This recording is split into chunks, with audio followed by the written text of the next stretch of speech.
you know, and I didn't know where it was gonna go, and I'm like, how can I write this book and still convey the message that this is not okay, even though we're still in this spot, you know?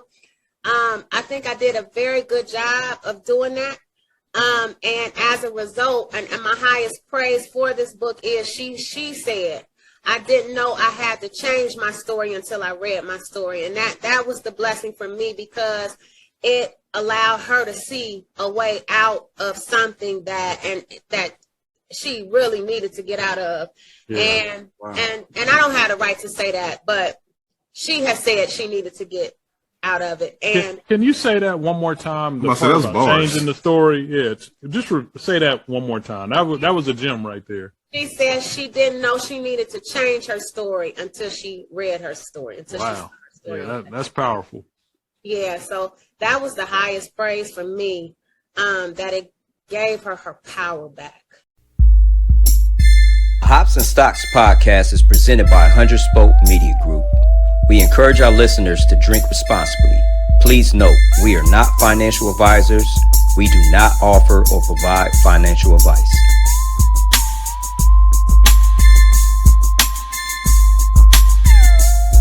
I'm Spoke affiliated from the city of Jim. Welcome back to the Hops and Stocks podcast, brought to you by 100 Spoke Media Group. This is episode 38. Wow. It's been a while since I got Sanchez been on, you know what I'm saying? Welcome him back to the pod. Yeah, y'all, man. Good to be back. Good to be back. Man. This guy started off with disrespect, man. What? I ain't gonna even say it, man. Oh, don't say it then. Yeah, I'm not. But like I said, man, welcome back to the pod, man. We are supposed to have a guest today, Michelle Bean, who's a real estate agent, investor, and entrepreneur. And so when Miss Bean joins the pod, we will reintroduce her. But y'all know how we do, man. It's about time to tap into these beers, man. You know It's been a while. Yeah, it has, man. It has. Been a real long while for me, man. It was like last week. Thanks for holding it down. Hey, man, it seems like it's been a while, man, since we actually did a real pod, man. I guess you're right, but it just seems like it's been a while since I've heard E throw it to you. Hey, B-Dub, that sounds like the wine when I was like, man, it's just getting started. What did the wine say? Hey, man, before we get these reviews kicked off, I got to tell the story. Hey, man, it might have been our first game of varsity in our senior year, and we might have been down. And Doug was trying to get everybody's head up. He was piping it up on the way back to the locker room, like, man, it's just started. Guess Juan had a rough first half. He was like, man, it started over an hour ago. He didn't understand, man. He didn't understand the motivation. Hey, Juan is always quick to bring you back down to earth, man. Yeah, he took me so literal, man.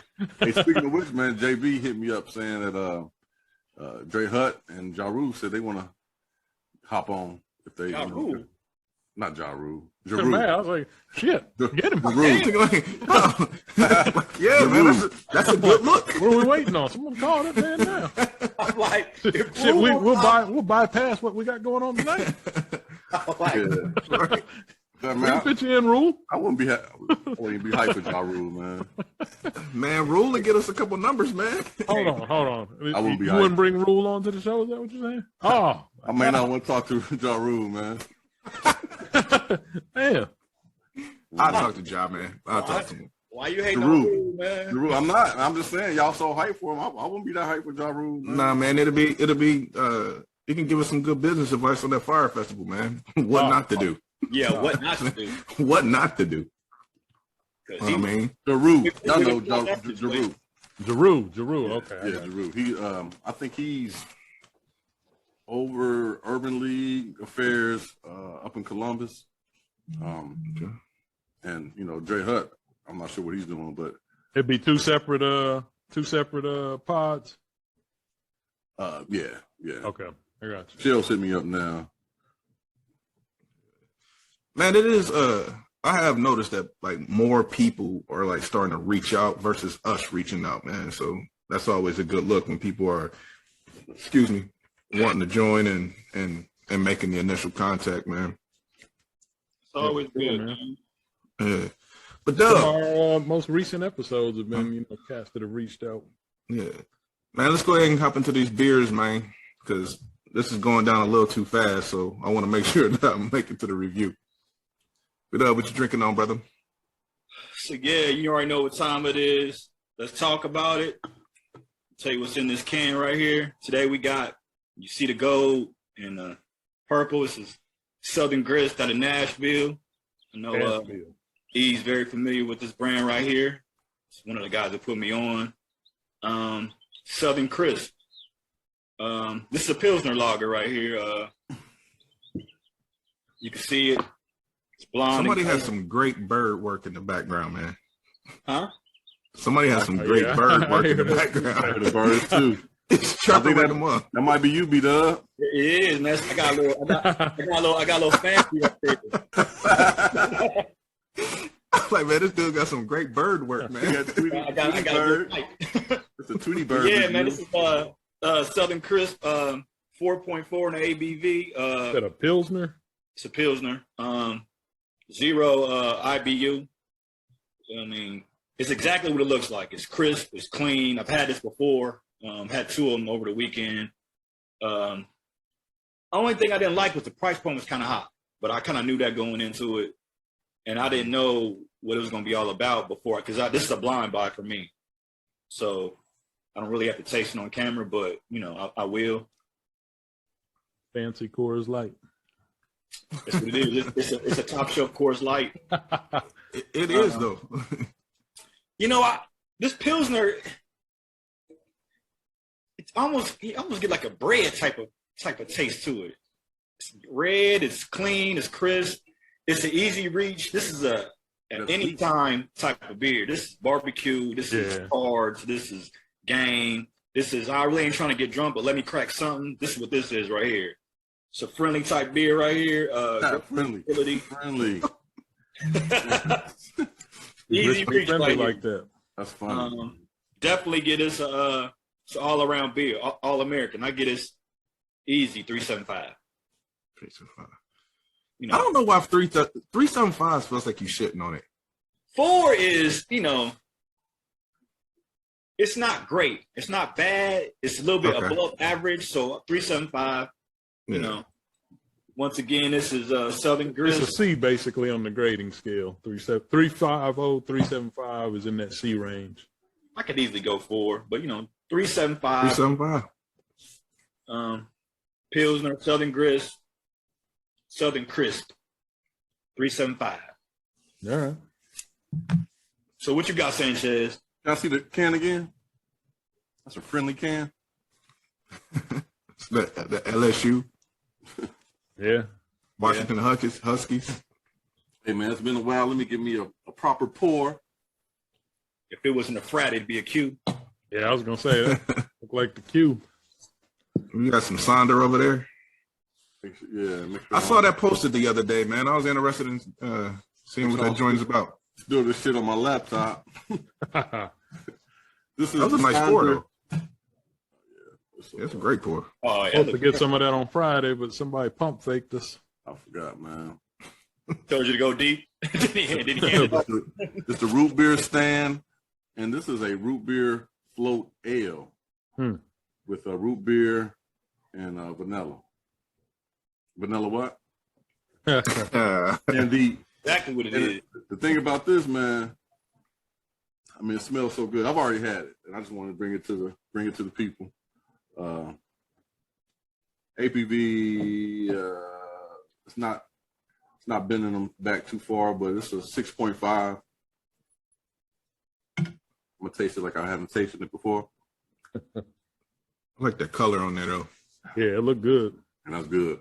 And see, when I had it the first time, as the temperature comes down, it becomes so much more drinkable. I mean, it's already drinkable, highly drinkable, but when the temperature comes down, like this is probably a little too cold for this ale, for this style, for me.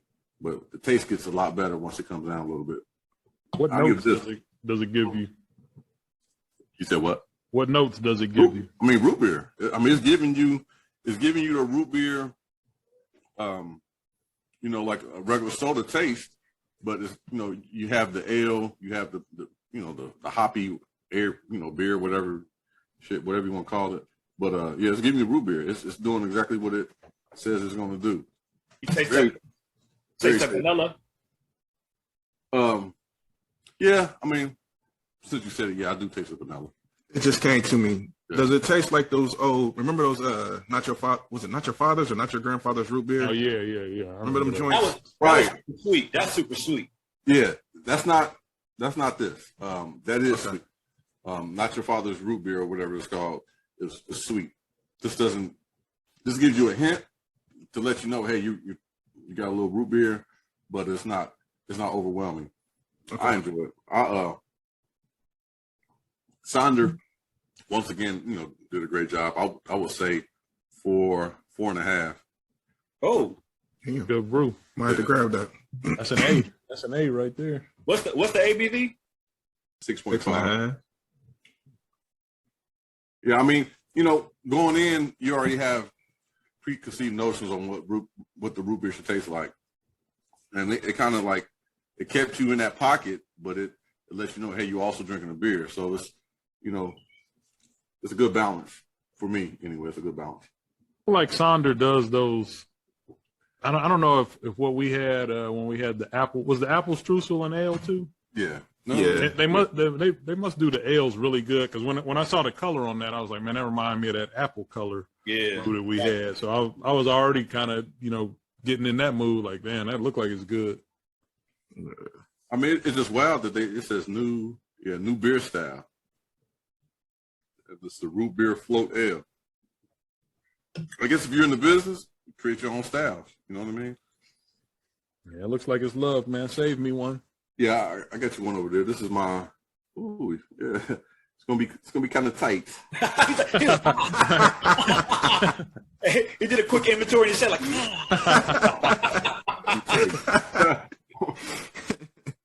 Like, yeah, this probably not gonna happen. Actually, Glass, I'll probably bring it to you Thursday or Friday. Onto your spot. All right, bet. I'll sub you out a garage lager. Man, that's gross. Yeah, that beer's bad, man. Doug likes lagers, man. Man, that one's bad though. What? Like real bad. That Braxton. You just had a lager, right? Though, B-Dub? That was a lager. Yeah, Pilsner. Okay. Lager. Hey, man, I told y'all. Well, anyway, we one of our past guests, Cool, is his dog passed, man. Yeah, I saw that, man. Yeah. Sad, it looked like it was unexpected or something like that. Yeah, it did. I mean, that dog seemed like it was healthy, and I remember when they got that dog. It doesn't seem like it was too old, but man, being a dog owner now, it's like, man, I can kind of feel this pain. Before, you know, I really didn't feel it. Except when Kilo passed, you know, I was devastated. Kilo. Man. Hey, Kilo, no, man, Kilo was out of control toward the end of his life, man. Love that damn dog, man. Kilo was the shit, man. Kilo was the shit. I think he was asleep, and he was just having a bad dream while he was asleep. He was going crazy, man.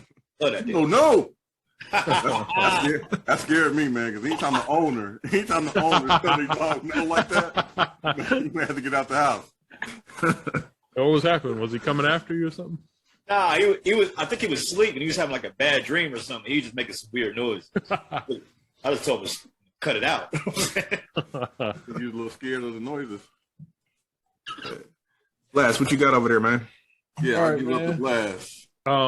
I came into this brew kind of excited, but now that I'm thinking about some of the drinks we had the past Friday, I'm like, I don't know if this is going to live up to what we just had, but I got a 50 West, and I'm trying to get away from the stouts because the weather's warming up, but this just called me. It was 50 West's Backseat Boogie Salted Caramel Imperial Stout. It's coming in at 11.5. Wow. It's brewed with chocolate, caramel, Doug's favorite, and sea salt. Lactose or milk sugar? No, vanilla. Your other favorite. Can work right here. Decent. Notes, you know, I can't say the notes are coming off all that strong, but let's see what it tastes like. That's a nice dark color. Man, it's like oil. You sipping out a champagne glass? It is pretty good, man. Flute.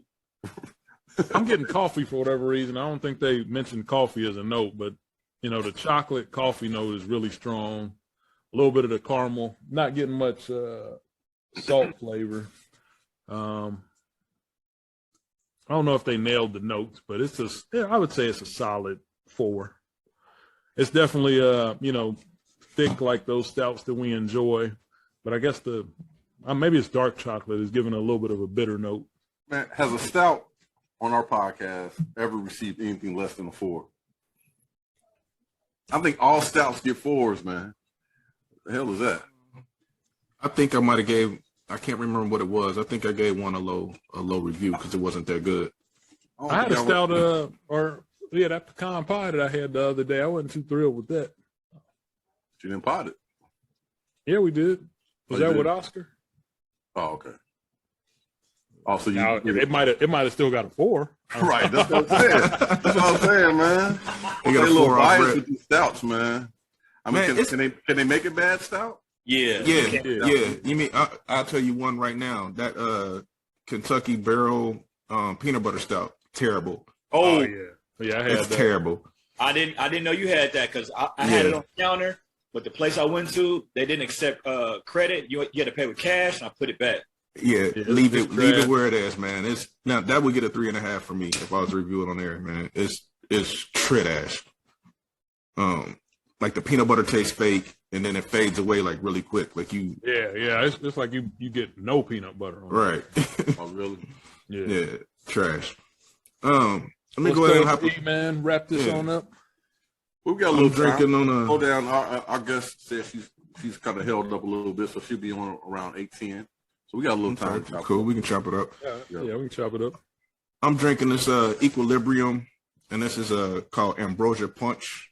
It's a IPA with sweet cherry, orange, raspberry, pineapple, and marshmallow. I actually like Equilibrium a lot. I like what they do with IPAs. I think they're out of New York. Let me make sure. Yeah, they're out of Middletown, New York. Like I said, I've had a lot of their IPAs, and they do them really well. You see the color on this, so you already know what it is. When your beer is this color, which is kind of like that looks delicious. Yeah, grapefruit, like red grapefruit type color. You know what I'm saying? Like you start at 4.25 before you even taste it. That's what you start? That's what you start at, man. What are the nose? You get the fruit off the nose. You're getting the orange and the pineapple is the fruit forward notes on the nose. When you sip it though, you get a little bit of tartness from the cherry and the raspberry. I'm sorry, tartness from the raspberry. The cherry, I'm tasting that. The orange and pineapple, I think, is kind of like meshing together. I'm not really getting the marshmallow note. Actually, I'm getting marshmallow on the finish. It nails all the notes, man. Like I said, I started off with a 4.25. I'm gonna raise it up to a 4.5. This is pretty fire. The IBU is pretty low, I assume, because I'm not getting any bitter taste or anything like that on the back end. Definitely pool season, crushable beer, Equilibrium, Ambrosia Punch, 4.5. Sessionable is the proper term. Sessionable, yeah, you're right. You know what I mean? Sessionable is funny, man. That is the real term, B-Dub. That is the correct term. It's the real term. Crushable, sessionable. You know what I mean? Some sort of alternative definition. Yeah, I must have missed that. What's that about? You guys are talking about session on beers and sessionable on colors. Everything's a damn session. Oh, man. Hey, the next re-up, man. Sesh Blue, man. Oh, yeah. Hey, but speaking of which, man, we touched on it a little bit when we did the live pod, man. You know what I'm saying? Great, you know what I'm saying, feedback and whatnot on the t-shirts. Great collaborative effort. You know what I'm saying? Shout out to Doug, you know what I'm saying? Probably led us in sales, blasting his people for, you know what I'm saying, packaging. You know what I mean? Appreciate, like I said, it felt good to me, man, to have them in hand, and I wore the white one to the Reds game the other day. You know what I'm saying? Yeah, it's quality shirts, man. Like I haven't had an opportunity. Hey, what happened to the picture, man? We told people to wear pictures. You've been putting your sexy pics out on Instagram and shit. Oh. Oh man, are you talking to me? I get a pic. Exactly what you're talking about. Yeah, man, I get a pic. I'll take That it. would have been love at the Reds game. I want to thank everybody that, you know, I'm sure y'all thanked them last week, but thank everybody that you know, took the time to place their orders and pay up on time and all that. Yeah. Appreciate the support. Are we still waiting for Tug? Man, I was gonna say maybe somebody who hasn't paid. It's one guy who hasn't paid up no coin, man. He's waiting for the dice game to come through. He's You know what I mean? But yeah, I'm excited to run it back, you know what I'm saying, with some other colors and whatnot, man. Like I said, we supposed to try to keep count of who posts what and who like what. I think the gray outsold the white, but when Chacon posted that picture, I was like, ooh, that white is nasty. Yeah, that white's nasty when he posted it with those breads. As soon as I get mine, I'm gonna put it together. Watch. Yeah, I got that sessionable white. Sessionable white. That's Summer Blanco. I mean, Summer Blanco. Yeah, shout out to Blast, man, with the names, man, the names and whatnot. I got a feeling this shirt naming is gonna be fun moving forward. Hey, man, Session Blue, man. I'm telling you, that's what I'm waiting for. And the blue joints, are we looking to go like a royal blue? I'm thinking royal. I may have to walk in the shop my damn and get me a Carolina. You know you can walk up in there for like 25 and get anything. Yeah, that's how I got the white one. I was the first one with the Summer Blanco. Yeah. Yeah, you had the Summer Blanco last year. Hey man, you ain't tell nobody. You just walked into our. I know. Just wearing it. I'm like, let's do it away. Yeah. That's when we was all talking about styling on. I'm like, man, let me go style on these real quick. Oh, my bad. oh man. My bad. So you pulled it out your suitcase, popped it real quick, slid it on, knocking on our door. Styling on. Yeah. Hey, been double, man. Did nobody want white? I'm like, man, white. Yeah. Always. Yeah. I wanted a white. Does anybody want to order? Man, usually I don't really rock with the whites, but yeah, it's dope. My favorite color is gray, so I'm waiting for you wore your Blanco the other day? Yeah, I wore it. Like I said, nice, comfortable tee, man. It's soft. Shout out to saying shirts. Yeah, the fit is right. Yeah. I just gotta get some kicks for the gray ones before I wear that one. Hey, keep posting them pictures, y'all, man. We're gonna put all of y'all up on the site, man. You send us a pic, guarantee you we posting it. Hashtag Hops and Stocks, tag us or whatnot. That's what Wayne. I remember when he had his story. One of the things he said was the fit of the shirt. Yeah. Wayne liked the shirt. I mean, I think it's consensus, man. Everybody likes the quality and the fit. So, Hey, good job with the shipping department. I think everybody has received their shirts on my end. I've been getting pictures. So good job. Yeah, me and B-Dub got to get up so we can hit the date and wing. And then I still got a few in the natty that, you know, got to be hand delivered. So yeah, speaking of which, I think Koo still needs delivery. Yeah, I gotta get to Koo. I got to Marlon, I got to my brothers. Yeah, I got to everybody. If we link up this weekend, yeah, we'll make something happen. Nashville shirts. Someday I'll make it back to Nashville. Delivering the Nashville shirts. Not to change the subject, man, but is everybody's portfolio looking pretty dismal? Hey, man, trash, man. I've been getting whooped for that. I've heard people lost like 18K. You know, AMC did a total reverse. You know. Man, but that's the thing, though. Like I said, it's not lost until you sell. So anybody that's selling in this market is they not reading the tea leaves, man. Like you gotta. If I see 18,000 leave, are you talking about personal? Your personal messing around account or your like real account? Who? You when you talking about like 18? No, this was someone else, not mine, because I didn't put that much into AMC. This person said that 18,000. She was down 18,000 off of AMC's. Ah, okay, I got you. Okay. What did she buy in at though? Because I bought it low. She bought it low. She said, but oh yeah, she was supposed to let that go when they got up to like when it hit like 50, that's when I let mine go, and then I just kept my like a little bit just to hold on to. Yeah, she thought it was gonna be another surge, but I'm like, I told her, you know, once the interest rates start going up, bro, and the war, it's looking pretty bad. Gas prices. I mean, but now it's the time to buy though. Like all the big boy stocks are low. You know what I'm saying? So if you buy in now, there's some good prices out there right now. Yeah. I mean, I think it'd be a good time to buy, you know, whole Amazon, man, because it's about to 20 to 1. Yeah, Amazon. I think Facebook is down, Square is down. Like a lot of the S&P 500. All my crypto is down. Oh man, the crypto is.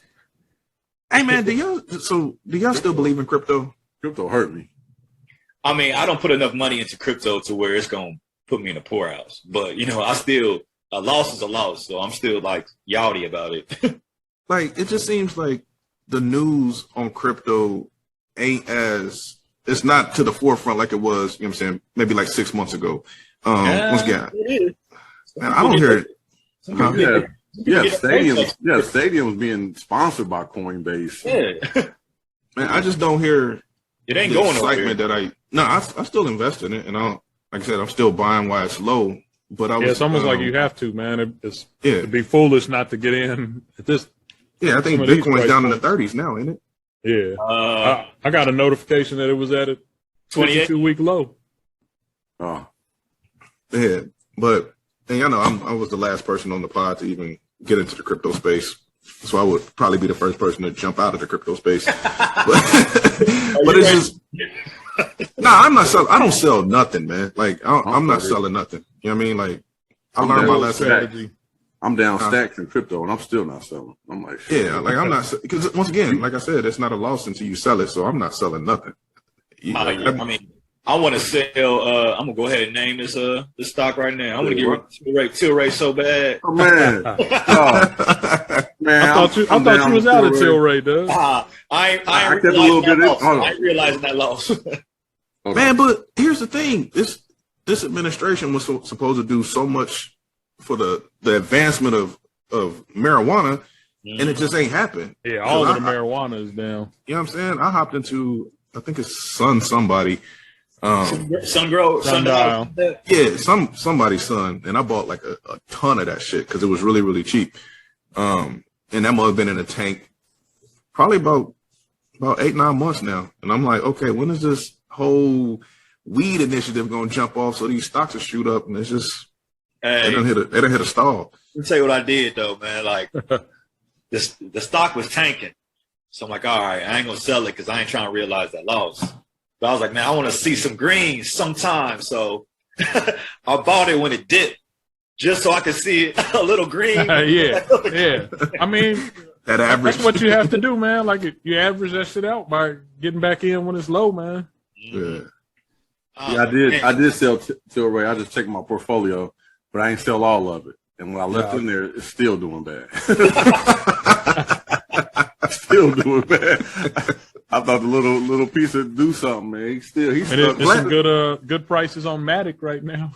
Blanche, you probably up because you got Tilray at the low, didn't you? Yeah, well, see, and Kalan told me to get there was two things. There was Tilray, and I can't remember what I had. Afria was what mine was called.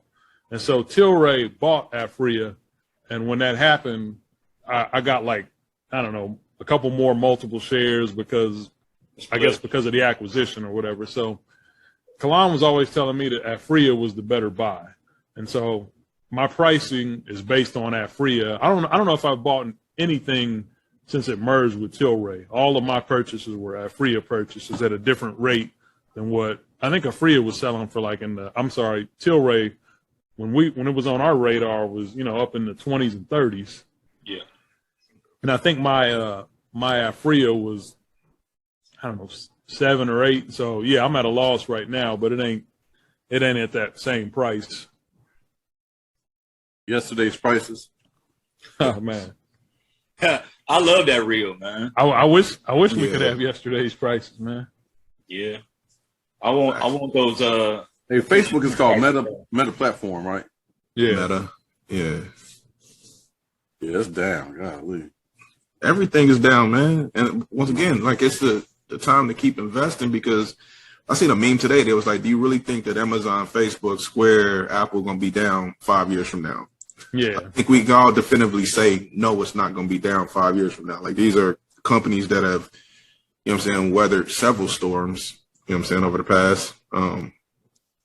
But me, I'm just been trying to hold on to dollars with this closing coming up, man. Right. So I was like, man, I can't really hop in the way I want to. And it's kind of keep getting pushed out, man. My stuff looks real ugly right now, man. Might get into some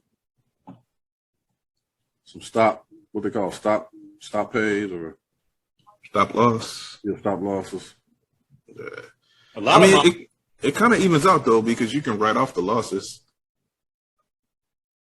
A lot of my core positions, it's a good price right now, man. Yeah. You look at mine, man. Guaranteed. As soon as I hit the buy, it's going down. The bitch goes down. Same here, man. Like each time I buy Matic, down. I'm like, damn.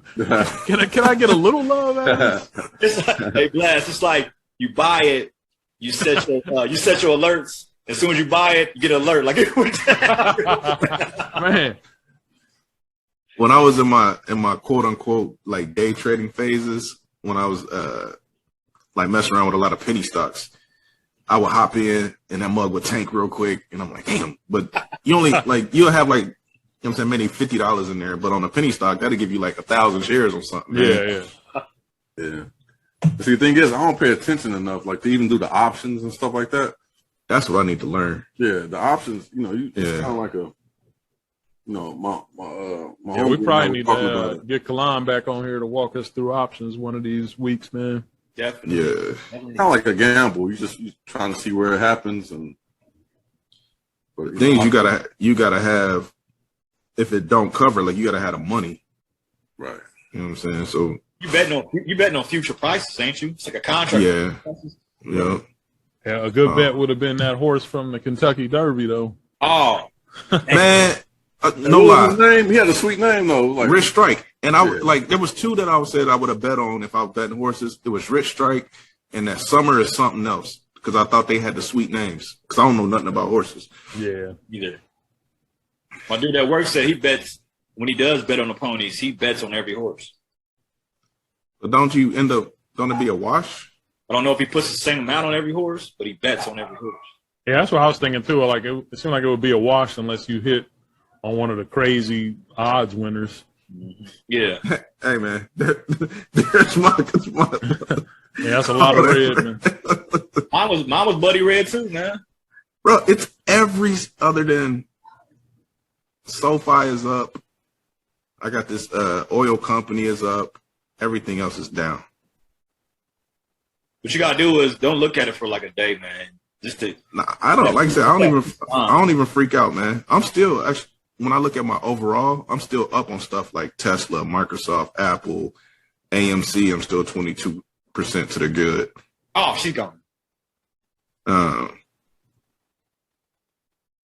got some pharmacy stocks I'm still in here, still good with. Sundial Growers. I'm down 80% on Sundial Growers, man. Yeah, Sundial. 80%, man. I think y'all put me on Sundial. I just got in way too late on that. Yeah, it's a lot of stocks. I got in way too late. Somebody should have advised me better. Like, don't even think about getting in right now. I think my problem is y'all will be eating and I'm like, and then it'll come back up like, oh shit, they eating. I need to get in here. And by the time I get in here, the meal is over with, man. Let me tell you the They mistake. done took the food away and everything. Mistakes I was making was a stock would be cheap, but I'm not knowing. I mean, I look at the high and low average. It'd be cheap. It'd be like $20. No, this ain't nothing. I spend bread on this. that tank. When a good price. Like I'm getting beat on roadblocks right now. I got in way too high. They'd be like, 30 seconds ago price is not right now's price. Yeah. That's why you gotta have like I think to be a day trader, you got to have like at least 25,000 in your account, man. And that way you can just boom, boom, boom, boom, like pull triggers quickly. She's logging back on. She didn't think her audio was working. I thought she was on mute. Yeah, her mic was on red. Yeah. Tell her she was butter. I might have to grab a second brew, man. Right. It's so light right here. This is a great summertime beer, man. This a barbecue beer right here, man. That's a Coors Light. You still leaving it at 375? 375, I just feel like I think your everyday beer needs to be about 375. You don't want no stellar house beer, like you don't want no 4.5. It's probably gonna be kind of expensive. You want you a no. Okay, so I would, me personally, like I would give Modelo a 4. I think Modelo is a good beer. Yeah, Modelo is great. You know what I'm saying? Like, so I would give it. But Modelo's an everyday drinker. But I think it's a really good tasting, like just basic beer. I think we're snobbing it up by kind of like downplaying 375. Like, yeah, I agree, man. I mean, 375 is a 75%. That's not a bad percent number. That's not a bad beer. I think if you go back and listen to our reviews, when Cass is like shitting on stuff, it ends around like 375. Like, nah, it'd be like 3.25. Man, very rarely are we. There's only been like 2 or 3 beers that got like under 3.5. 375 is on the threshold of a 4, which we all consider is like, yeah, a 4 is a B. It's also on the threshold of trash, which is like 3.5. And that's where you want to be with your 3.5 is not trash, man. That's 70%. You want to be. You got to go by the grading scale. Right. Hey, you stuck on that grading scale, man. I think people say 3 to let you know that it's almost trash. Yeah. I mean, anything that starts with a 3. Right. It's almost trash. If you hear 3, it's questionable. If one of y'all say this is a 3, something, I'm like, shit, I don't need that. Right. Like, when I give you a 375, I'm trying to let you know that it's above trash, but not great. It's in that realm right there. So spend your ducats appropriately. Maybe we need to come up with like, hey, what is trash? Here our guest. Huh? Maybe trying to say something. You Can you hear me now? Yeah, we Can you can hear hear me you now? now. All right. All right. How y'all doing? Good. Hey, welcome. How you doing? Thank you. I just want to make sure Okay. he getting on in because You can't be showing me love. I'm feeling a little lonely this year because usually the haters is coming out the woodworks, coming from my neck, but it's just real quiet right now. I don't know. I didn't know you was a Warriors fan like that. Okay. It's just real quiet. I'm sorry. I don't know what I jumped in on, but I just had to let it be known right off rip so we know who friend and foe, so it ain't no confusion. That's all. Okay. Oh, okay. All right. I mean, you guys clearly hurt Ja, but whatever. Man, dirty players, man. Yeah. Don't start that. Come Michigan on, hated man. that too. I'm glad you have on that same colorway. I see the same colorway. Nah, man, this is more Irish than anything. No. Shame on you. So are y'all up? Are y'all up on that series or what? Is it tied? Yes, sir. It's 3-1. 3-1. Yes, sir. Yes, sir. Oh, okay. Yes, It's sir. 3-1 because they broke Josh's kneecap. I mean, hey, it's part of the game. I don't know what to tell Hey, you. that Coming West up. Coast. That Coming West up, Coast. young I fall asleep. I know, man. Them games be on till like after midnight, man. Man, I I'm fall like, asleep oh, on that West Coast. You don't be up, Michelle. You don't be up for the game. You be Yes, I sleep. do. Yes, I do. Yeah. she's watch- starting in front, man. She be You knocked watch out. ESPN. I gotta watch my boys do what they do. I'm sorry. DVR. Like I said, it's quiet, so I'm. It's just me and my boy. Man, your shirt looks nice. Yeah, let's Doug, go ahead and properly introduce our guests. Well, look, y'all. This is my good friend by the way of Edge Financial. You remember Edge Financial? Baby. Yeah. So I just want to introduce everybody to Michelle. Well, you go by Bobbie Bean, but I know you by Michelle. I gotta give my full gut because nobody would know who Bobbie Bean is that knew me before age 30. So Bobbie Michelle Bean, you get my full gut. That's we just want to welcome you. She's she's doing her thing. I saw on Facebook. I don't know if you were doing a rehab or you were doing a flip or something. That flip looks so so gorgeous. I was like, look, we got to have her on so she can give us some of her ins and outs of the business. But other than that, you know, reading your bio, everybody just needs to know that she's a family person. Your daughter's doing wonderful. I think our daughters are around the same age, right? I think so. Yeah. Yeah. So 20. My baby's without 20. further ado, you know what I'm saying? Just give us a little bit about yourself, your journey, you know, how ins and outs, and we'll go from there and then, you know, ask any questions we may have. Okay, I'm gonna start with it's been a long time coming. All right, yeah. Hey, I forgot you got the vocals. You got the vocals. No, but okay, my name is Bobbie Michelle Bean, and I have been in real estate since age 19. Okay. So I started off as a loan officer. So I know a lot about the financial aspects of it, which gives me the ability to really connect my clients with what they need. I started off as a loan officer. I did that for 14 years. I went in the corporate world. I climbed that ladder for 9 years, came back on the other side of the fence as a real estate agent. I've been doing that since 2016. I invested in my first property at age 25. And I've been doing flips. Had some rentals when 2008, you know, in 2008 said I never wanted to be a landlord again, then realized I have to be a landlord again. It's important. But that's the gist as far as the real estate, rehabber, Airbnb-er. So doing what I need to do there. And then I wrote 2 books in 2021. One is Through Blind Eyes, which was released. We released a play last year for that, which was amazing, a stage play. Okay, I don't remember seeing any of your faces there, so the next one y'all better be there. But I just need I need a better invite. That's all I need. I got you. We also had a Christmas spinoff from there, and then I wrote Essence of Black Love. I partnered with Donnie Young on Essence of Black Love, so we got a lot of exciting stuff coming up with regard to that. We got a concert series coming up, game show, some fun stuff going on with that. Then we turned back around and turned Through Blind Eyes into a movie, so we'll be having that premiere soon.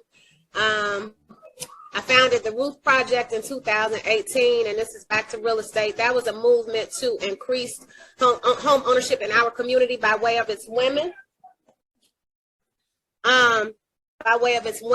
And super proud of that. I'll be having another Ruth Project here in July, and I'll give you all those dates.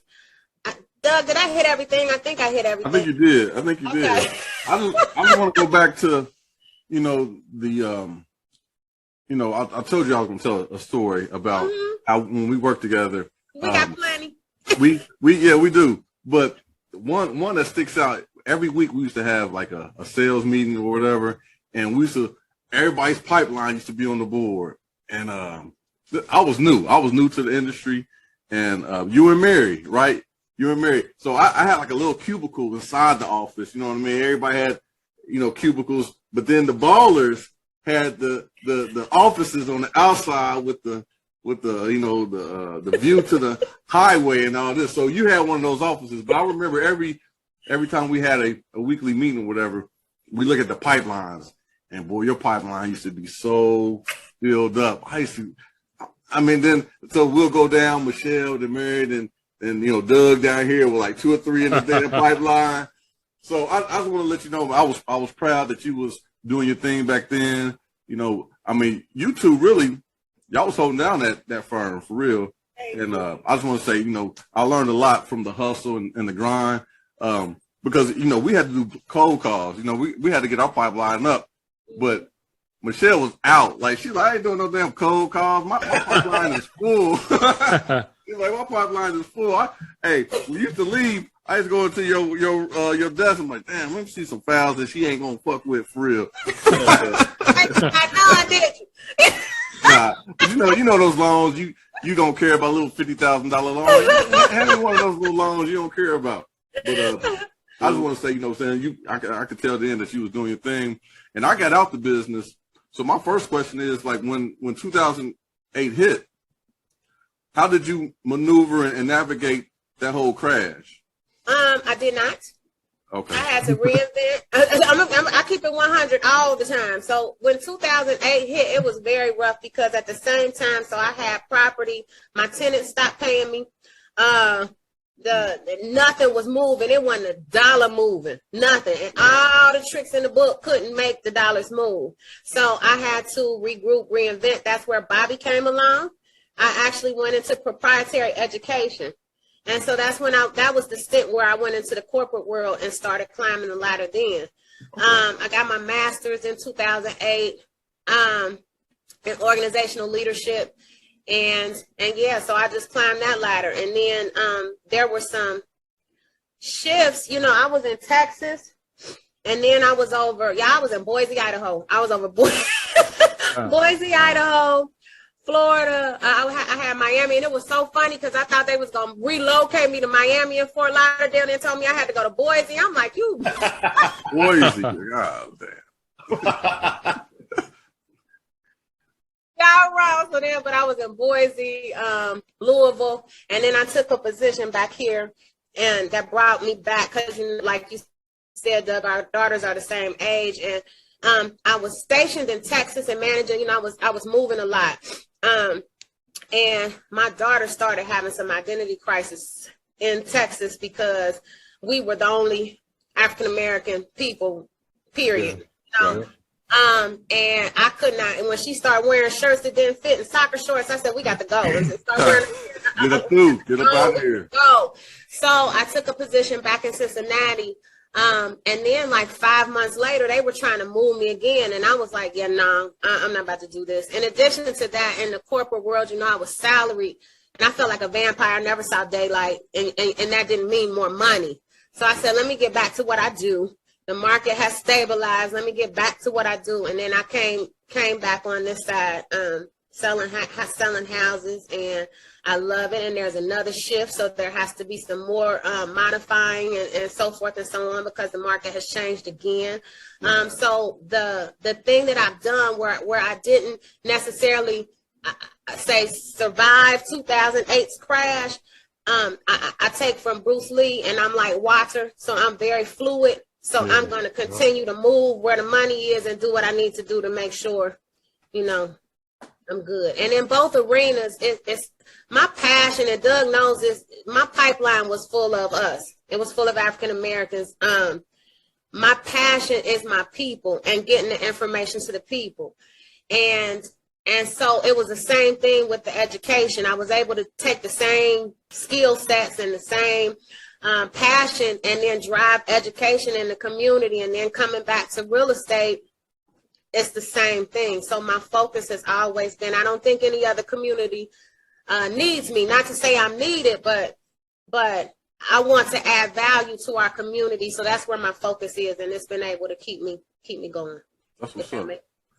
I think that passion just keeps you focused, and, you know, except if you go back to Texas, those ain't your people in Texas. So I don't know. Those ain't your people. Texas was something, but I learned so much, and it made me so tough and gave me what I needed to continue to bang stuff out and go where I need to go. So right.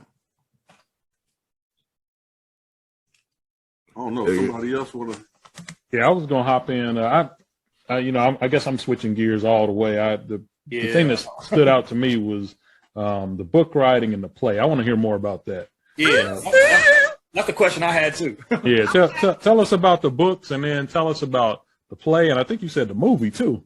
Yes. Okay. And then we also wanted to see what part we're going to be playing in the movie. So. Oh, baby, we about to have auditions again. It's opening up.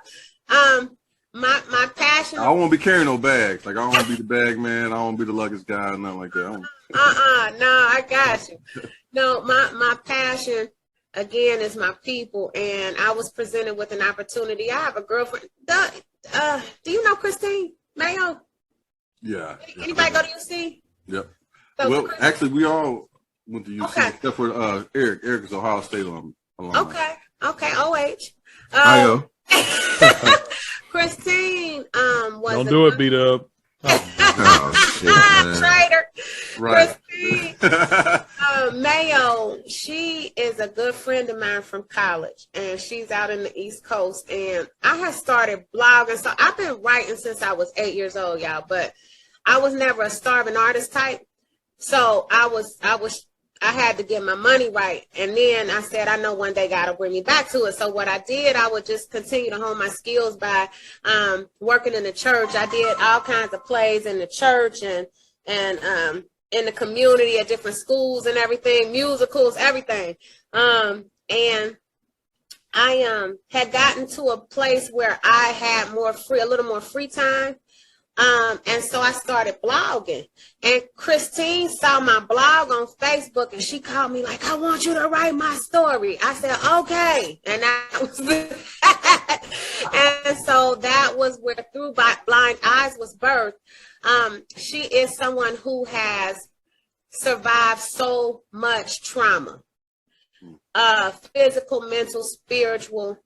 And it was crazy because when I wrote the book, she was still in the space. She had one foot in the field, so to speak, and one foot, and I didn't know where it was going to go. And I'm like, how can I write this book and still convey the message that this is not okay, even though we're still in this spot, I think I did a very good job of doing that. And as a result, and my highest praise for this book is she said, I didn't know I had to change my story until I read my story. And that was the blessing for me, because it allowed her to see a way out of something that she really needed to get out of. Yeah. And I don't have the right to say that, but she has said she needed to get out of it. And can you say that one more time? The part about changing the story. Yeah, just say that one more time. That was a gem right there. She said she didn't know she needed to change her story until she read her story. Until she saw her story. Yeah, that's powerful. Yeah, so that was the highest praise for me, that it gave her power back. And this is someone who, I'm 47, she's 48, I think. And she had been bound since high school. And that was another component that really drove me, because I don't think we know enough to check on our, she was the first person I saw in high school, and actually she's not. I reflect on my sister dealt with abuse as well. But other than my sister, and she was 18 when I knew about it, but she was the first one I saw at that young age going through that time. I'm like, that's wife stuff. I don't understand what I'm saying? It just wasn't nothing I even thought about. Seeing girlfriends getting abused by boyfriends didn't even click to me. And so it was something that, especially in this day and age, and I'm not just talking about the women being abused, I'm talking about the men being abused, because men can be in abusive relationships as well as the victim. I just thought it was very important to shed light on that, so that we know to watch them daggone kids too. They going through some adult stuff. Yeah. And with social media and everything and all of the accessibility to things that they have no business trying to comprehend, being overwhelmed and inundated with all of this information is something that we really, really, really have to pay attention to. So I really love that I got the opportunity to shed the light on, us watching our babies. Right. You know what I'm saying? It don't start as an adult. Some people been bound since 12, 13, And so it was good. And then my goal is to always keep God first. So with everything that I do, that's my mission, is to present God in a light that is not unattainable. I think God is presented so often as unattainable, or you can't reach him, you can't touch him, but you can. He right there. He's accessible. And so I got to break that down. That was the fun I had with the Christmas play. We did a modern version of the I see a little bit of that on Facebook. Yeah, we got real with it. You know what I'm saying? We got real with it. Joseph wasn't on it like, hey, this some It was amazing. And then, incorporating Kwanzaa and the different, different practices and what that really means, what the Kwanzaa celebration is. So my highest praise for that venture was someone saying, who, she's not Muslim, but she didn't really believe in Jesus or understand it or whatever, saying that she loved how we presented it in a light that she could understand and broke it down and had it different. And now it's something that she might be able to reach and understand because it's been tainted and used and abused. So to be able to kind of reverse some myths or, beliefs or whatever, change them, whatever. It was exciting. It was fun. And so we don't forget at the end, Bobbie, or where can they find the books? And I don't know the movies or the plays if they're accessible. I know the books are. My books are on Amazon. And may I grab them really, really quick? Oh, yeah, sure. That'd be great. Out of reach. They just out of reach. Give me 2 seconds. They're attainable.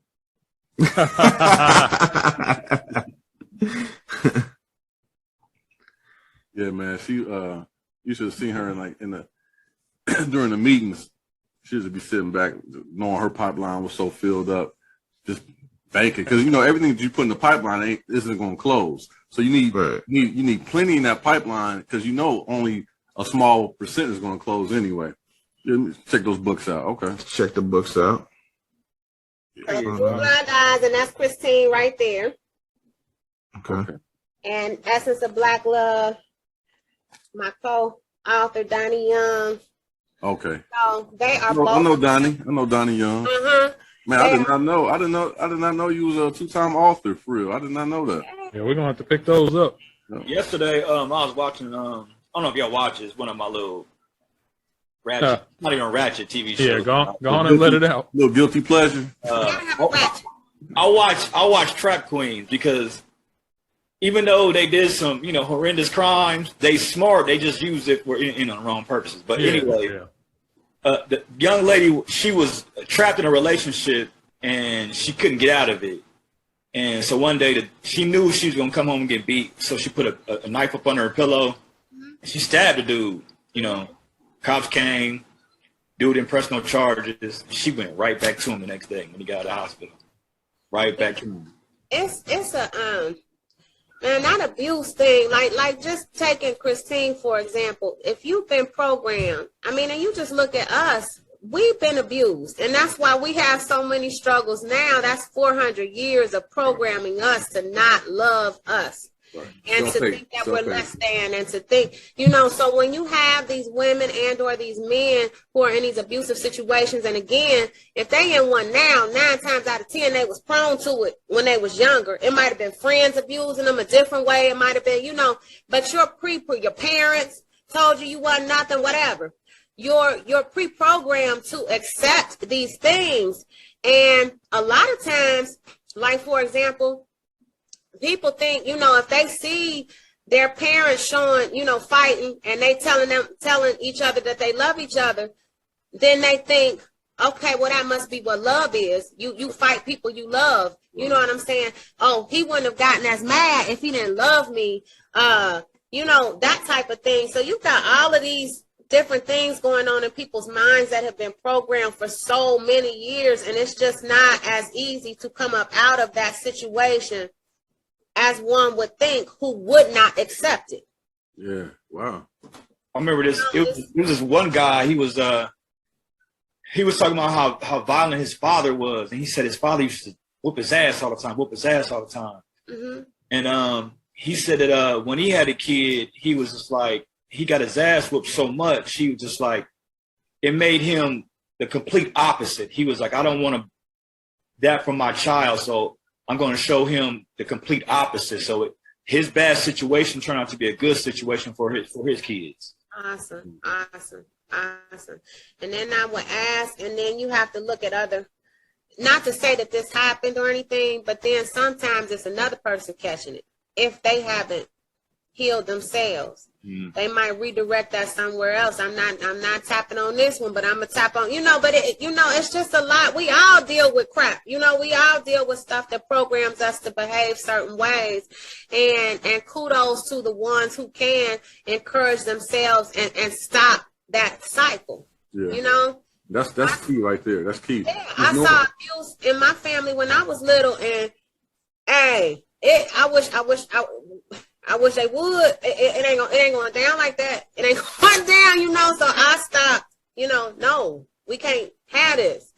You know, so kudos to those who can change the trajectory, and that's what it takes. You have to change. I think, like you said, I think sometimes you do what you know. So if you've been brought up in an abusive family or household, that's your norm. So you know, it was B-Dub. It was that guy's job to change his norm. Yeah. And I think that's what's key. You know, because it's conditional. You know, I mean, we're conditioned to do certain things. But wow, that's deep. That's deep. Yeah. Hey, I was watching Color Purple over the weekend, man. And I didn't realize how graphic that movie was, man. It's something else. It's terrible. It's terrible, man. Something else. Another one is Precious. I can't even watch that. Oh, damn, yeah. Precious. I've never watched it. I've never watched that. Don't. I shouldn't say that, but it's like unreal. It's rough. And people really go through that. Right. People really go through that. And that's why it's just important for us to, you know, I know I'm blessed. You know what I'm saying? I know I'm blessed. Beyond a shadow of a doubt. I had parents who loved me, told me I could do anything I wanted to do, poured into me. And so I feel like it's my responsibility to gift that to someone else who may not have it. And I don't know who is, so I try my best to treat everybody, you know, with that respect and just pour when I can. But that's what has to happen in order, if somebody never sees anything different, right. then they only gonna do what they see. And so that's why, you know, when we talked about the pipelines and how long my pipeline was, I always reached out to a different and underserved population. And I continue to reach out to the underserved population. And of course, we've come a long way. But again, just making information accessible to the ones who won't get it. We always 10, 20 steps behind. That's intentional. That's on purpose. So I want to shorten that curve some kind of way, you know, but and show people something different, do different stuff. I took my nieces and nephews and my daughter out the country as soon as I could. You know, we just went to Canada, but y'all out the country. You know what I'm saying? That's it. Y'all out the country. Yeah. We drove out the country. You out the country.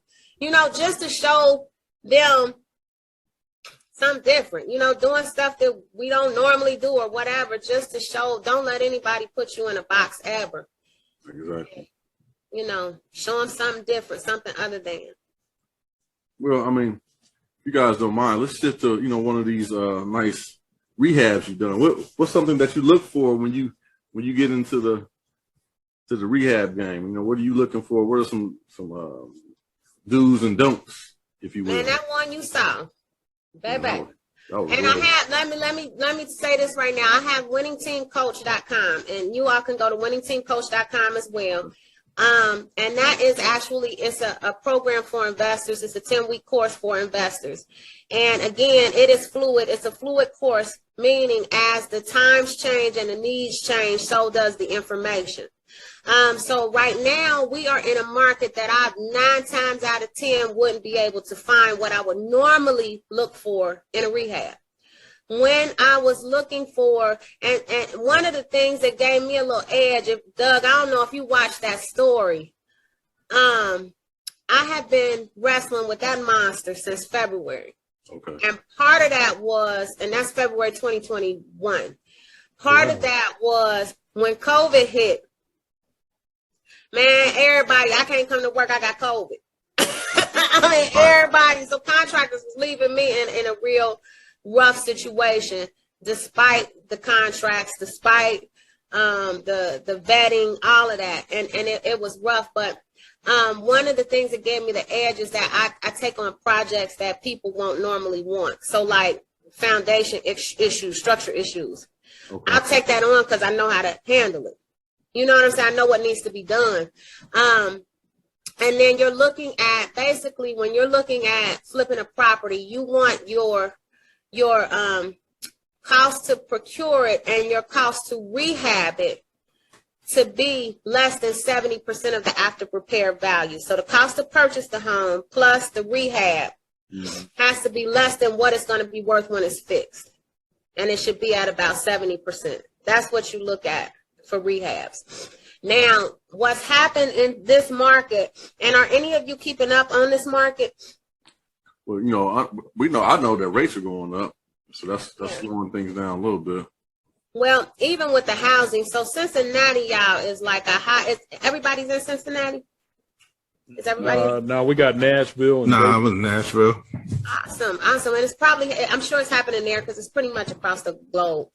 But what's happening is the market has jumped considerably.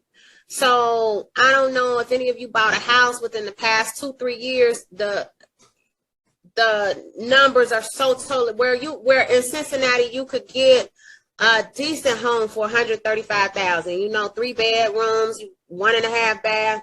Like those numbers are gone. Okay. Right now, people really need to be looking at 200 and up, and even 200 is a stretch. What you think you're gonna get for 200, you're not. And one of the problems that we're facing in this community is that people won't move with what's happening. They insist that they're going to wait until it returns, but there's no reason to. It's not the same thing that took place in 2008.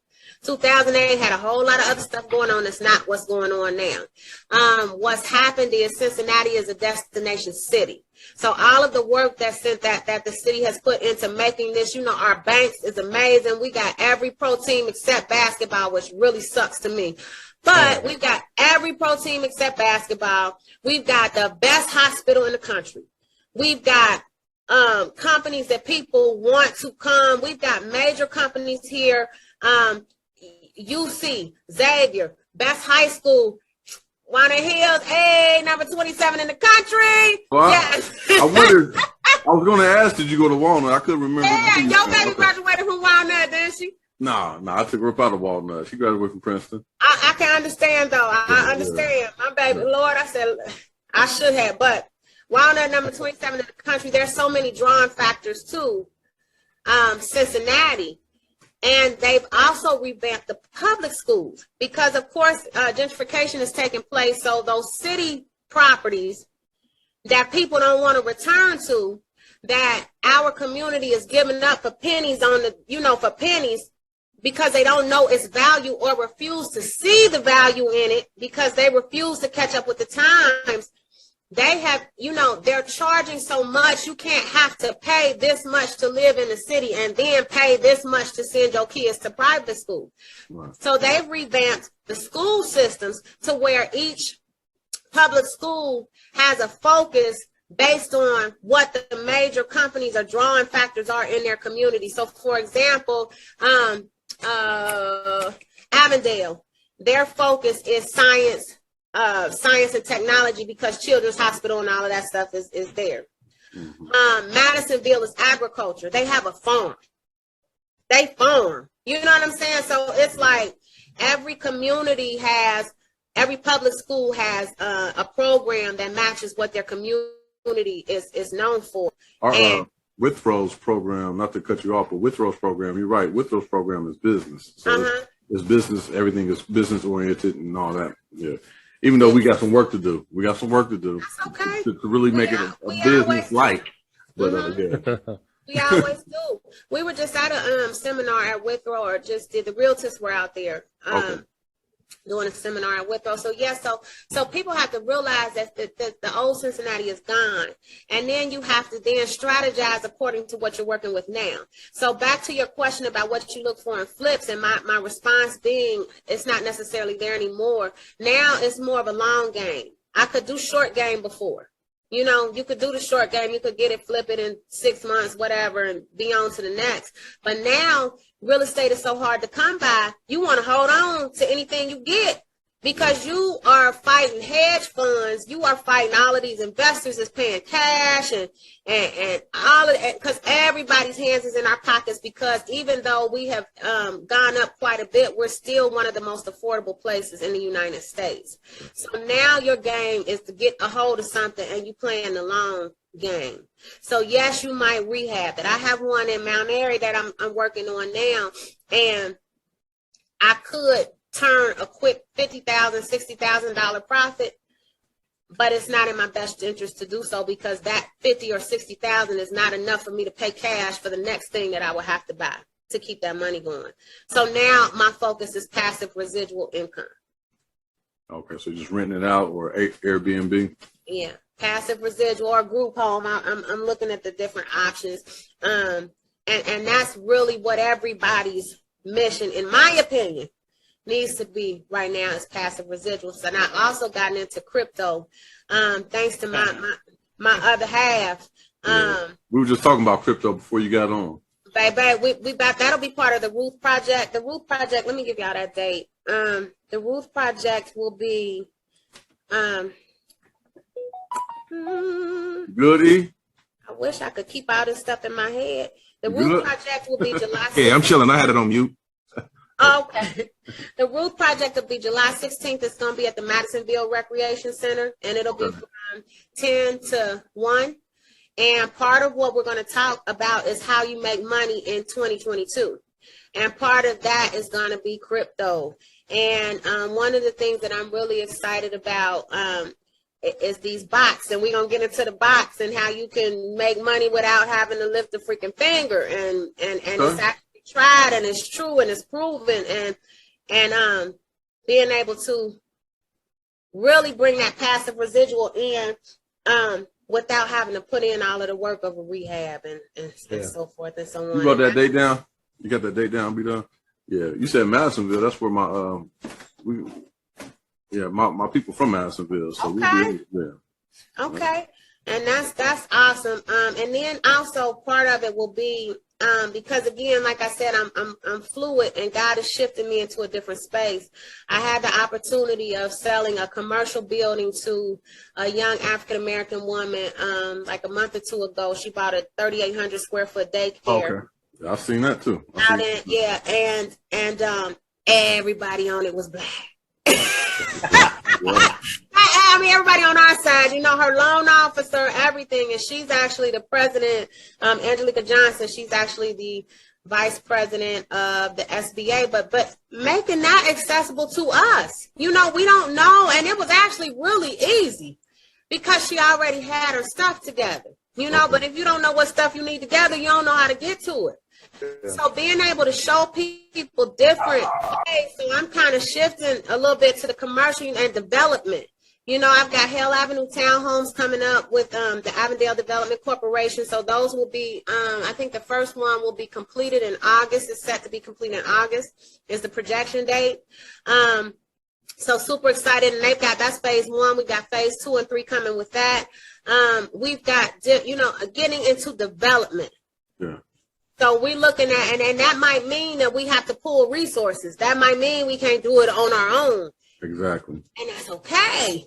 We just got to do it, and we got to know how to do it and where we can do it and how we can be a part of these things. So that's where my shift is now, and my focus is now is getting into those, diving into those areas, because the little single family, I don't mean to call it little. I'm not trying to be little. Yeah, you do. No, I don't. She's like, I'm up here now. No, because that one Doug is talking about, like, that thing took me through the ringer, and I wanted so bad to sell it. Like, you know, that property on your back, like, I'm sick of this, but it's just not in my best interest to do so. So now it will be an Airbnb. It's called Kiss the Sky, y'all. Tell your family members it's coming to Jazz Fest or whatever, book with me. I mean, those finishes, I mean, you did a real good job. The finishes were like high end. Everything looked real high end. I'll stay in it. Come on, because it is. I'll take a shower in it and mess up the restroom a little bit. It's a beautiful getaway. It's a beautiful getaway. What part of town is it in? It's in Covington. Covington, okay. It's in Covington, Kentucky, and it's a beautiful view of the skyline. Can you see the fireworks from there? Yeah. I want to rent an Airbnb, you know, on one of the weekends where they do the fireworks, just so you know you don't have to worry about the traffic. You're already there. Absolutely. You got the whole city backdrop right there, and then it's got the top floor bedroom has the view of the city. We have Hop and Stocks prices. Yeah, that whole wall is facing the city. We need Hop and Stocks prices. Has a balcony with a view. She talking right over that. Right. I ain't hearing him. What he say? We need the Hops and Stocks prices. Hops and Stocks. Go ahead and sell it to us. You ain't got to sell it to us. We just want the right price for it. It's got all the bells and whistles, but like 3 different. So the balcony, the porch, the bedroom, and the 3 Seasons room have views of the city, and then you have a park-like setting in the back. So whatever you want, you could get in that property. So it's I'm proud of it. I'm proud of it. It was nice. It was a doozy. I wish maybe there's a way I can get. How can they see it? I know I saw it on Facebook, but it's on Airbnb. Kiss the Sky, Covington. Okay.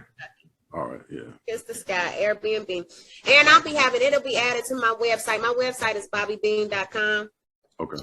And all of that'll be. I'm in the process of updating because I literally didn't know I was keeping that property. Oh, really?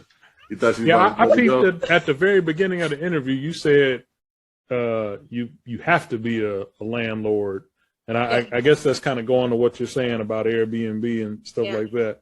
Yeah, you have to be because, like I said, if you get rid of it, you don't know when it's coming back. You know, like everybody on here that owns a home is probably sitting on a minimum of $100,000 equity right now, just because of how the market has jumped. The problem is if you sell it, what you got to spend. Yeah, what you gonna buy? I mean, we done had this discussion 10 times on this. Yeah, 1,000 times. Show. Yeah. So what you do instead of is you refinance a cash out, leverage that money, and invest it in something and keep it moving that way.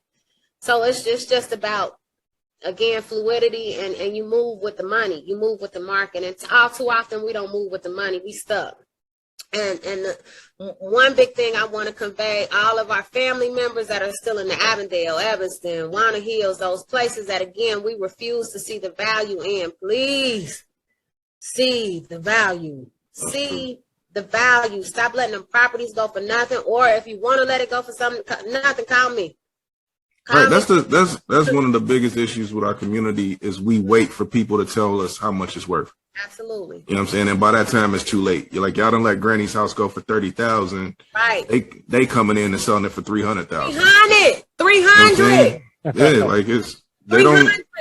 We got to see our own value in our own communities, man, and understand that real estate, they don't make no more real estate. Like they don't. What's out there is what's out there. And that's that's a good point because we have a land and a house in Madisonville, and we get calls. We get inundated, and it's like, nah, like you ain't even saying the right numbers for real. Yeah, nowhere near the right numbers. Yeah, nowhere near the right numbers, even though those numbers sound good. Nah. Hey, Doug, as soon as I ask somebody if they offer fair market price, they ready to get off the phone with me. Yeah. I'm like, why would I take anything less? But it's so many people that ain't asking that question. They're like, oh, you gonna give me a quick 30? Yeah. And that ain't real money. Like you said, you can't go nowhere with what they offering. Yeah. No, nowhere. And people don't realize that till it's too late. And Doug, if you got land out there, we need to talk development. Yeah, development, or like we sitting on it and may put something on it, but yeah, we ain't gonna just sell it to the people calling. I'm like, first, like, how you get my information? Like that's already you already on some old conniving. They can get it. Yeah, I know they can, but you know what I mean? If I really want to do business with you, I'm going to know who you are. You know what I mean? Sanchez?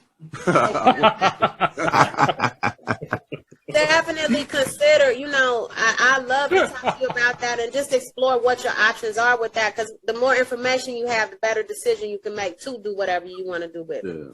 Yeah, we'll definitely talk offline. And put you 4 little tiny houses out there, man. Hey. I'm a fan of the little tiny house. Hey, beat up. Do they call Doug and be like, hola? They're becoming more and more popular. The tiny houses. I watch that show every day. I love them little things. Hey, they got a campground at Kings Island full of them joints if you want to rent one out. It seems like they could take the places of dorm rooms, man. On college campuses, they could just have little tiny homes, man. Man, there's this people gonna want them because you got minimalists. Yeah. There's this new development that they put in Nashville. I can't think of the name of it right offhand, but it's in a really popular area. And these mugs are, I want to say they renting for like either $1,300 or $1,400 a month. It's 200 square feet, man. Wow. Like it's 200 square feet. I always wanted to stay in one. I might rent one of them ones at Kings Island, but yeah, I ain't trying to live in one. And you could do Man. the units. I'm like, I feel like if I did this, I'd be touching the walls and shit. Yeah. I said I was just gonna get an RV and just rough it, man. I'll be living in Walmart parking lot. You hear about that couple? Electric. Hear about that couple that's living on a cruise ship? They live. Yeah, hey man, they said they paying $43 a day. If you do the math, that's like $1,300 a month. If That's you cheap. retire on the cruise ship, They've lived on a cruise ship for the last month. I mean, for the last year. And they said they never plan on going back to land because they spend it's 43. They said they spend about $43 a day, right, which equals out to like $1,300 a month. And they was like, man, cheaper than their mortgage. Cheaper than their mortgage. They said they sold They everything. stay on the same ship. It's people that they flip ships. People that live on From cruise ship to ships ship. permanently. Permanently. Yeah, that's what I'm saying. It's That's gonna like be you, B-Dub. That's gonna be you, man. You like the cruise. That's a thought. yeah, I said I was gonna get an RV for sure. I was like, man, do I spend $265 for this condo, or do I just go get a badass RV for $100,000? Them RVs. That's Hey, dope, man. Mechanized dream to get an RV. Yeah. I mean, you get this house paid for, you can get you a nice, you know what I mean? You can finance them for 15 years. Like I did the math on it, and like my payment would be like $920 a month. You know what I'm saying? They take So diesel fuel. you can get gas ones or diesel. Like that, You some can go diesel wherever you prices, wanna go. brother. Man, I'm gonna have to get me an EV joint. Yeah, you go wherever you want, man. Hey, So seriously, I parked right up at Walmart, man. Turn your RV into a food truck / food truck. You can slang weenies at the back of that thing. Hot dogs and burgers. Pop up the grill. Let's get it cracking. Shoot. Pour it on the cob. Let's go. Wings on. Man said take it up, weenies. dog. I know. We just let that I kind of said fly. slang weenies is what this man said. Stop talking about food. I'm hungry. Right. I'm hungry. I ain't ate all day. I'm hungry. What's your day look like from start to end? What's your day look like? I Look, can tell you everything. if I can see that mug, I'm just running. I would describe it like Flash. If anybody watches Flash, that's how I feel. Like, but my phone rings nonstop, which is a blessing. I count it out joy. And I'm typically property to property between my property and the properties that my clients want to see. And then I have to fit in workout somewhere. And then That's why you ain't drinking like us. that's why I'm not drinking. That's why I'm Hey, y'all. not. Look at the bottom of that, man. I'm bringing water. I say, man, that mug is a bunch of sediment right now, That's man. the devil's cut right there, is dog. that? It was a root beer ale, but now it's Man, it's it the looked devil's like cut. Ovaltine, dog. I'm about to say, man, that mug is nothing but root right now. Listen, Yeah, I'm like that's the good stuff. so you on that water? You on that water trying to? I'm on that water. That's what's up. You drink tap water or you drink some alkaline water? I drink both. Our tap water is good. Cincinnati's water is good. We do have some good tap water, they say. Cincinnati, I won't drink everybody's, but Cincinnati's is good. But yeah, I like alkaline water too. I drink Ice Mountain. I just drink a lot of water. Good. No juice, no milk, no nothing. Just water. So I know you've instilled a lot into your daughter. I know we all have children, and one of the things that we've been telling them is protect your credit. Mm-hmm. Protect your credit. And one thing I've done lately or recently, I put my daughter on one of my credit cards so she can be authorized, so she can keep building it up or whatever. What are some things that you've done? I mean, because you said your daughter has 2 businesses jumping off, right? That's what's up. So I started a business for her in 2013 called Pamper Me Pretty. It's a mobile spa for girls. Okay. And she is revamping it now. She had gotten away from it because she started her boutique during COVID.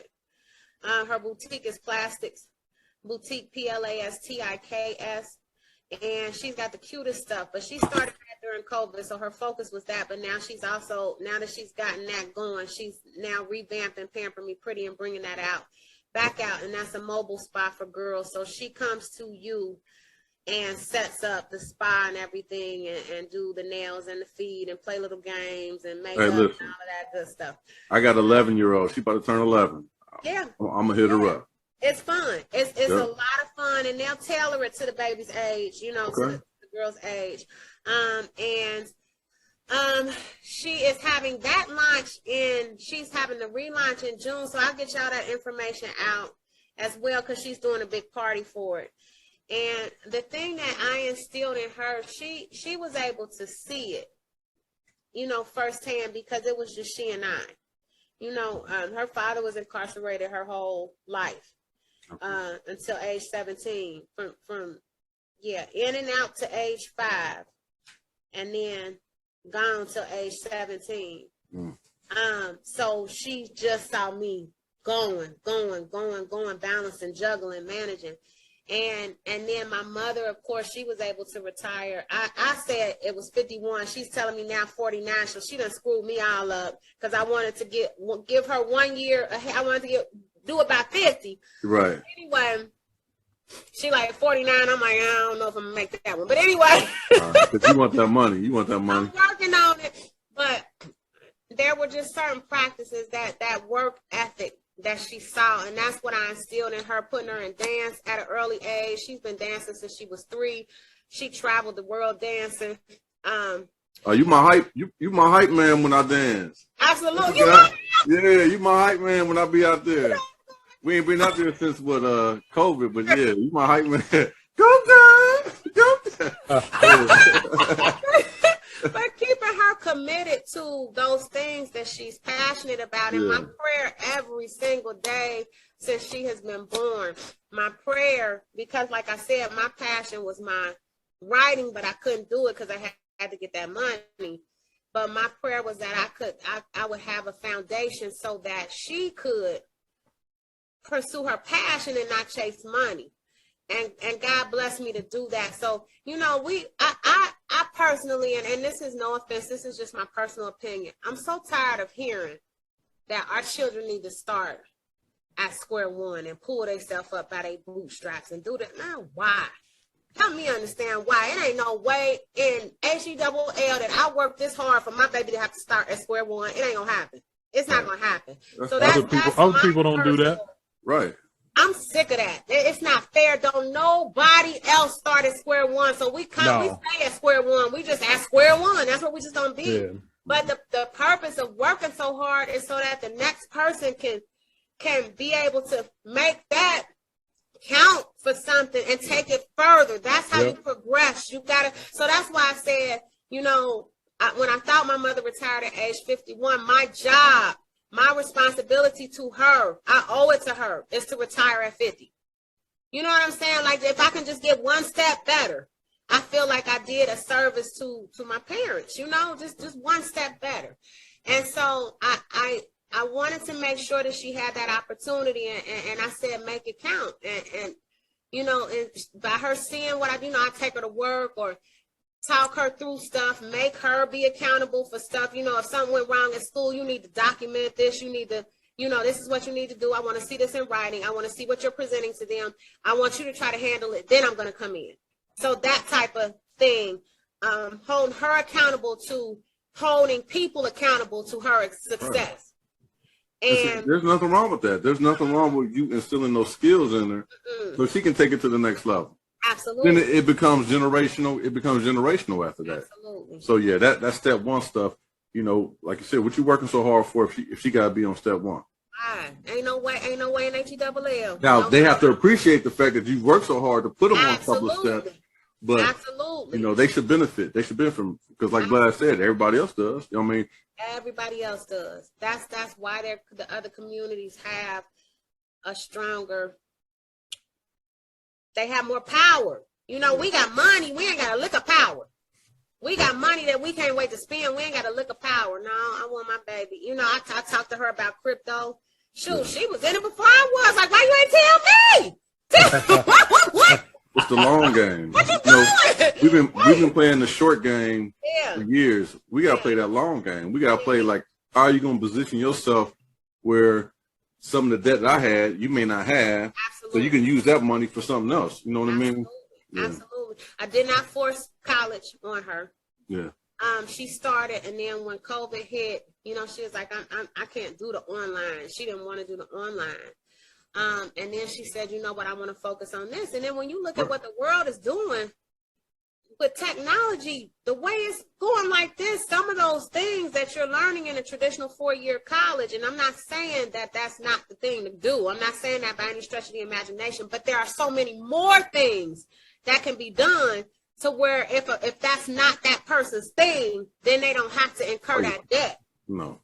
You know what I'm saying? It's a lot of other stuff. It's so many ways to make money, and it's shorter programs because it's moving like this. It's moving like, look at where we've come from the pager to where we are now. If you just look at that stuff, like from a cable box to I can stream anything I want, man, this is unreal to me. So it's just going like this. So it's just so many other different ways. So sharing that stuff with her, sharing my failures with her, or like I like to say, sharing with her all of the ways not to do something, because I don't think you fail unless you quit. So, but letting her know you don't have to be perfect. You know what I'm saying? We looking for progress. You stay waiting on perfection. You ain't gonna move too far, but you keep progressing. You gonna get there. Exactly. And so those are the things that I taught her and instilled in her, and courage. I'll share this story, which y'all tell me if I'm talking too much, because I can go. But my daddy, when I was little, you know, I was a little smart aleck. I wasn't a smart aleck, but you know, I challenge ideas and notions, and I've done that since I was little. And I remember I was about 3 years old, and I was watching Spider-Man. I love Spider-Man, and he was like, I don't know if he told me Spider-Man was. Oh no, he told me, you know, they would tell me you can do all things through Christ who strengthens you. That's what my parents would tell me. You can do all things through Christ who strengthens you. So this one day I was with my daddy. I said, well then, I want to walk on the ceiling like Spider-Man.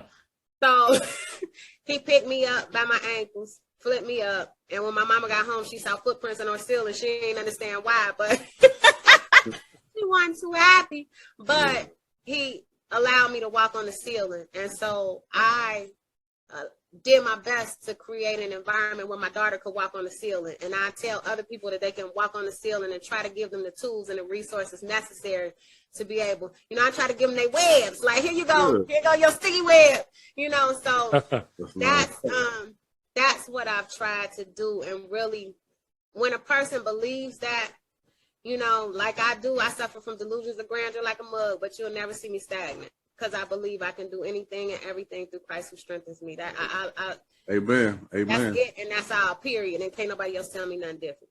So, well, you know what you just did? You gave us our title, "Walking on the Ceiling." All right. Yeah, I'm sure that's going to be what we call it. Like that.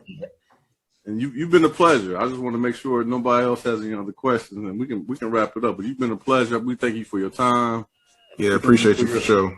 We thank you for your dedication to the community. Well, why don't you let people know how they can reach you one more time? Yeah, I know you sprinkled it out throughout the podcast, but okay. You can reach me by phone at 513-373-5688.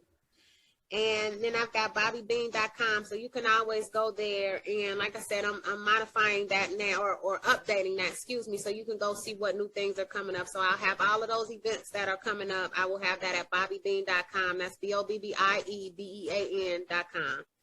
I'm not BOBBY. That's my daddy and all my brothers. And then now they call you for real estate. They just ain't calling you to see what the Warriors were doing for the week or nothing like that. They just nobody want this smoke. That's all I'm saying. Nobody want this smoke. It's been quiet on the BW, you're out of control, man. Dub wants the smoke. I ain't heard a peep from nobody. I'm usually getting jumped on social media. I ain't heard a peep. Dub, telling you want the smoke. Y'all been good. Why the YouTube is gonna be comedy, man. Why people play you? You've been good. You know what I mean? We've been real good. I don't, you know, but you can also check out winningteamcoach.com. Winningteamcoach.com. And that's for the investment program. And again, it is fluid. like we have to be to survive in this world. And then, of course, on Facebook, Bobbie Michelle Bean, Instagram, Michelle Bean 74. No doubt. Keep that pot. You can hit up Billy at dubwantsmoke.com. I don't want no smoke, man. It's all love here. Y'all know about the Warriors. Yeah. Go Grizzlies. Yeah. No, I just want my NFT to jump. Oh, my NFT to jump. Oh. Hey, that's what's up. Crazy. Well, look, again, thank you. We're gonna shut it down, but you can stick around while we continue to wrap it up. But this will be the official end. Go ahead, E. Take us out of here, buddy.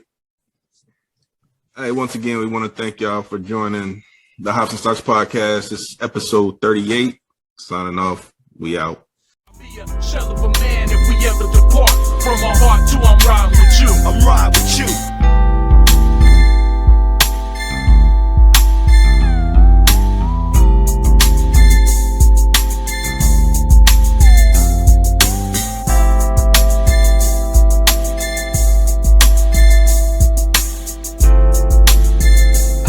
Podcast is presented by Untitled Media Group. We encourage our listeners to drink responsibly. Please note, we are not financial advisors.